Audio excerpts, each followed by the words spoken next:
नमस्कार, आप देख रहे हैं डीएसपी टुडे। आज तारीख है 26 दिन शुक्रवार और तिथि अश्विन मास शुक्ल पक्ष की पंचमी और आज अमृतकाल 12:09 से लेकर दोपहर 1:57 तक रहेगा और आज विश्व पर्यावरण दिवस है। और अब रुख करते हैं आज की बुलेटिन की मुख्य खबरों की ओर। भारत सरकार ने हिंदुस्तान एरोनॉटिक्स लिमिटेड HAL के साथ लगभग 7 अरब डॉलर यानी कि 623 अरब 70 करोड़ रुपए का बड़ा रक्षा सौदा किया है। इसके तहत HAL भारतीय वायुसेना को तेजस MK-1A लड़ाकू विमान उपलब्ध कराएगा। यह सौदा देश में रक्षा उत्पादन और आत्मनिर्भर भारत अभियान को मजबूती देगा। तेजस MK-1A हल्का और आधुनिक तकनीक वाला विमान है जो वायुसेना की ताकत बढ़ाएगा। इस समझौते से रोजगार और तकनीकी विकास को भी बढ़ावा मिलने की उम्मीद है।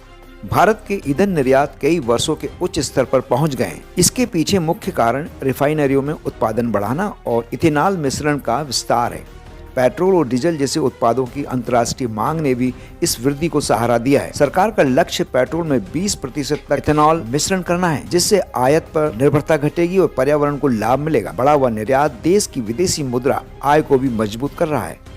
भारत सरकार ने डिजिटल भुगतान के नए नियमों का ऐलान वित्त मंत्रालय की ओर से नई दिल्ली में किया। सरकार ने कहा कि अब लेन देन की जांच खतरे के आधार पर होगी। छोटे और रोजमर्रा के भुगतान में कम जांच होगी, जबकि बड़े या संदिग्ध लेन देन पर सख्त जांच होगी। मंत्रालय का कहना है कि इससे ऑनलाइन धोखाधड़ी कम होगी और लोगों का भरोसा बढ़ेगा। वर्तमान में भारत में हर महीने 10 अरब से अधिक डिजिटल लेन देन होते हैं।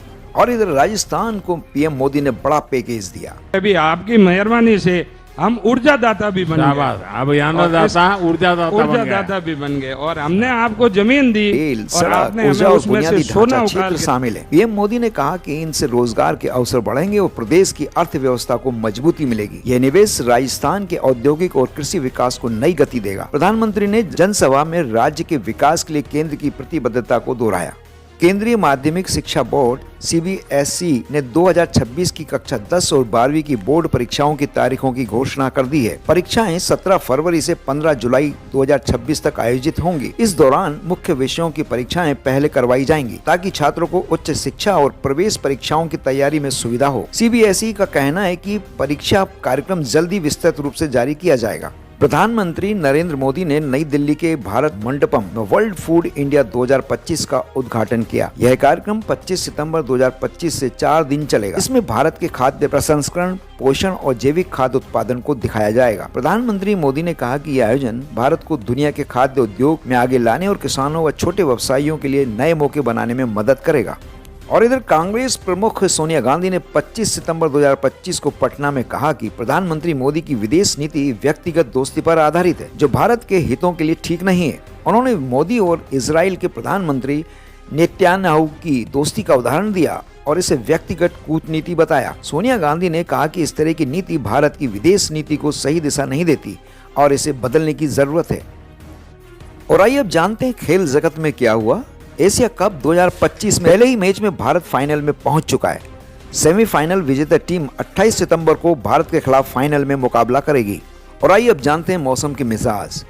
इस सप्ताह भारत में मौसम विविध रहेगा। उत्तर भारत में हल्की बारिश और ठंडक का अनुमान है, जबकि मध्य भारत में आंधी तूफान और बारिश की संभावना है। दक्षिण भारत में सामान्य बारिश जारी रहेगी। मध्य प्रदेश में इस सप्ताह आंधी तूफान, बारिश और गरज के साथ बौछारें पड़ने का अनुमान है। विशेषकर जबलपुर, इंदौर और ग्वालियर में मौसम सक्रिय रहेगा। कृषि कार्यों में सावधानी बरतें और मौसम विभाग की सलाह का पालन करें। और बुलेटिन की आखिरी खबर में जानते हैं शेयर मार्केट। इस सप्ताह भारतीय शेयर बाजार में उतार चढ़ाव की संभावना है। विदेशी निवेशकों की बिकवाली और तेल की कीमतों में बदलाव दबाव बना सकते हैं। निवेश के लिए मिंडा कॉर्प, सार्मा, SGS और टाटा मोटर्स उपयुक्त हैं। सावधानी बरतें और केवल भरोसेमंद स्टॉक्स में निवेश करें। तो दोस्तों, ये थी आज की 10 बड़ी खबरें। आप देख रहे थे DSP टुडे। कल फिर मिलेंगे नए अपडेट्स के साथ। इसी के साथ ये बुलेटिन समाप्त होता है। नमस्कार।